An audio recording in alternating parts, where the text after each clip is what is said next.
The NBA regular season just got wrapped up today as I'm recording this video, and this season we've got the interesting twist of the play-in tournament, where the 9 and 10 seeds have a chance to win themselves into the playoffs despite not being in the top 8 in their conference. And this has been a really interesting topic over the course of this season, whether it's a good thing or not. Personally, I think it's a really good thing, and what I'm going to be doing today is giving you guys my predictions for the play-in tournament, and what's going to happen with these seeds and how they're going to end up, and who's going to end up with the 7 and 8 seeds in each conference. I planned for a while to do my playoff bracket predictions after the regular season ended, but we've got the play-in tournament too, and I thought I might as well give my predictions for this as well. So let's get into it. Before we do, if you're new to the channel, make sure you subscribe so you don't miss out on any new videos. I post tons of NBA content, and I'm aiming to get the channel to 1,000 subscribers. And like I mentioned, I will be posting my playoff bracket predictions after the play-in tournament as well, so make sure you stay tuned for that. With that being said, let's get started with the video. So if you don't already know, I'm going to give a quick refresher on how the play-in tournament works. So in each conference, the 7 and 8 seeds play each other and the 9 and 10 seeds play each other. The loser of the 9 and 10 game is out. The winner of the 7 and 8 game gets the 7 seed. Then the loser of the 7 and 8 game and the winner of the 9 and 10 game face each other in the last round of the tournament to determine who gets the 8 seed. This way, it gives the 7 and 8 teams a little bit of an advantage over the 9 and 10 seeds, just because the 7 and 8 seeds have to lose 2 games to get eliminated, while the 9 and 10 seeds have to win 2 games to get into the playoffs. It's a little bit complicated, and if you still don't understand how it works, you can pause the video here just to look at the graphic up on the screen and eventually try to figure it out. But let's get started with the Eastern Conference, and the first matchup here between the 7 and 8 seeds, the Boston Celtics and the Washington Wizards. Today, as I'm recording this, was the last day of the regular season, and the Wizards pulled off a thrilling victory against the Charlotte Hornets to get the 8 seed, and they've been on fire recently. And this is going to be a really interesting game, especially because the Celtics are missing one of their main players in Jaylen Brown, who's had a huge impact on this team the entire year on both ends of the floor.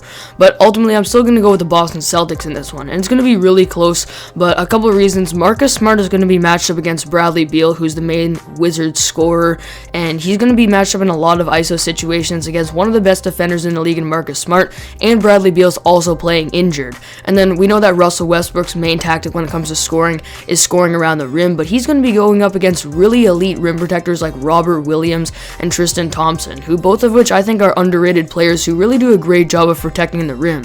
And then ultimately, on the offensive side of the ball for the Celtics, Jason Tatum's going to be leading the way for them, and we know that he's mostly an ISO scorer, and I don't see a one-on-one matchup with the Wizards where they can really stop Tatum at an effective level. And like I said, I do think this is going to be a really close game. Both teams are struggling a little bit defensively over the course of the season, but it's going to be close. It's going to come down to the wire, and ultimately, I think Tatum's going to end up winning the game for the Celtics in the clutch, just because he doesn't have a matchup that can really stop him, and I think he's going to get some clutch buckets down the stretch, and ultimately, they're going to come away with the win and get the 7 seed. The 9 and 10 matchup in the Eastern Conference is between the Indiana Pacers and the Charlotte Hornets. With the loss today, the Charlotte Hornets fell to the 10 seed, but I'm still going to take them in this game. They're a really good overall team who already has great chemistry with each other despite being a very young team, has great ball movement, and ultimately, I see them overcoming the Pacers' defense, since the Pacers are missing their defensive anchor in Miles Turner, and this is really going to affect them. They've been struggling a lot defensively lately,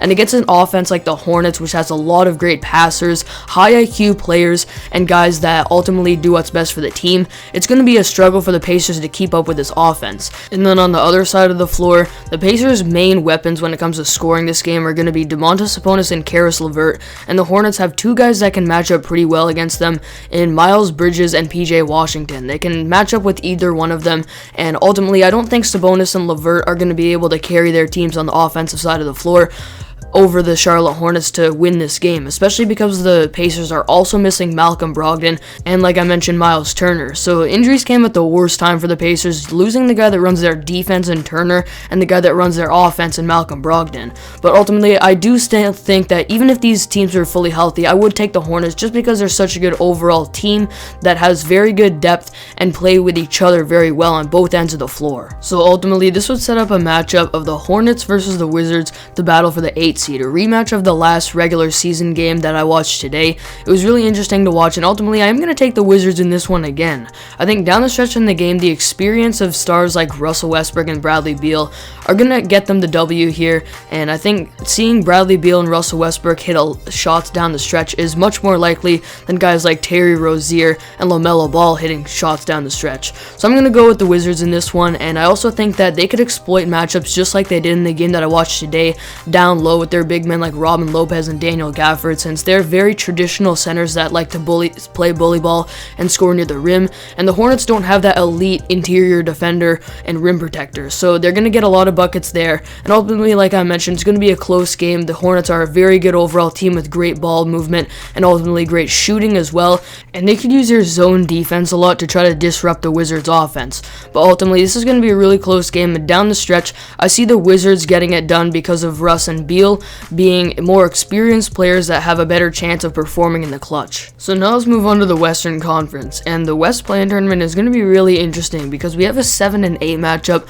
of the Lakers and the Warriors. The Lakers dropped all the way to 7th, as we know, because of their injury struggles throughout this entire season, and the Warriors just straight up aren't good as they used to be, but they still have Steph Curry and the Lakers still have LeBron James, and these are arguably the two best players in the league when fully healthy. In my opinion, they definitely are, and I'm going to go with the Lakers in this one for sure, and I don't think it's going to be really that close, to be completely honest. I actually think the Lakers are back to being the favorites in the West right now. I watched LeBron James play the other day, and despite the rumors about him not being able to get back to 100% health because of his high ankle sprain, he looked really good, and he looked like at least 85% healthy, and even if he still is playing injured, he still's going to have that playmaking and passing ability with his IQ out there on the court, and he's still going to be the best player on this Lakers team if he's 85% healthy, and he could potentially still be the best player in the league if he's 85% healthy.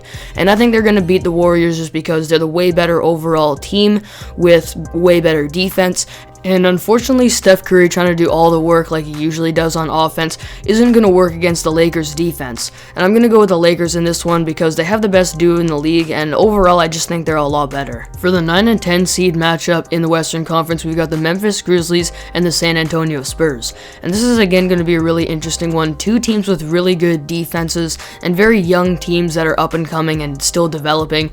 And we know that Greg Popovich absolutely has his experience in big games throughout his career. He's arguably the greatest coach of all time, but I just don't think his team has the talent yet to win this big game, and I think the Grizzlies are ultimately going to take it.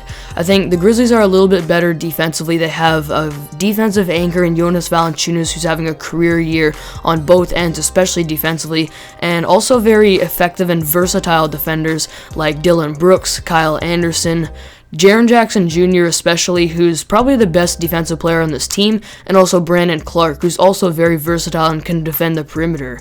DeMar DeRozan especially is going to have a lot of tough matchups in this game. I don't know if the Spurs youngsters are going to be able to hit clutch shots down the stretch in games with this against this defensive team like the Grizzlies. So on that matchup, I think the Grizzlies are maybe even going to hold the Spurs under 100 because of how good they are defensively. On the other side of the floor, we know that Ja Morant is one of the best playmakers in the NBA, and ultimately I think he's going to lead his team to get the job done in this game. But again, it's going to be really fun to watch between these two young teams, and it's going to be really close. But ultimately, I'm going to go with the Grizzlies. So once again, just like I predicted is going to happen in the Eastern Conference, this is going to set up a matchup between two teams that faced each other in the last game of the regular season, and this one's going to be between the Memphis Grizzlies and the Golden State Warriors. They played today as I'm recording this video, and the Warriors won, but I'm going to take the Grizzlies in this one. They're better defensively, and I watched the game today, and even though the Warriors won, they got a lot of rare contributions off of their bench from role players, and I definitely don't see that happening in a huge game where they actually need to fight to get into the playoffs and get that 8 seed. And if Steph Curry is their only source of offense in this game, it's going to be tough to succeed since the Grizzlies have a great plan to shut him down. They have defenders like Jaren Jackson Jr. who can go out and switch on the perimeter and do a pretty good job of guarding Curry, and then you've also got guys like Kyle Anderson that can do the same thing, and Dillon Brooks, who's ultimately going to have the main matchup against Curry, and today he did a pretty good job, and I see him doing the same thing in this game, especially like I mentioned, if if Curry is their only source of consistent offense. When we look at a big game like this, really the only guys for the Warriors that can go and consistently get you a bucket are, of course, Curry and also Andrew Wiggins. But other than that, their depth this season has not been good at all, and an inexperienced team like this who isn't very well-rounded is going to have trouble in this game against a defense like the Grizzlies. Again, I could see the Grizzlies potentially holding them under 100, and that's going to be a huge problem for this Warriors team. And ultimately, they don't have the greatest defense either. Draymond Green's going to have to carry a lot of the load on that end of the floor, and ultimately, I think guys like Ja Morant and Jaren Jackson Jr. are going to have a great game, and overall, this Grizzlies team is a really good shooting team as well, and I think they're going to kill the Warriors with their own game and hit them with a lot of threes, and ultimately get the job done in this game because of their defense and how their shooting is very consistent. So I think in a big game like this, Curry's not going to have much help on the offensive side of the floor, and because of this, I'm going to take the Grizzlies in this one in an upset over the Warriors. So there you have it. Those are my predictions for the play-in tournament this season. I think it's going to be really entertaining to see these teams go at it. Ultimately, for a quick recap, I have the Boston Celtics getting the 7th seed and the Washington Wizards getting the 8th seed in the Eastern Conference. And in the West, I've got the Lakers getting the 7th seed and the Memphis Grizzlies getting the 8th seed. And ultimately, the Golden State Warriors being eliminated.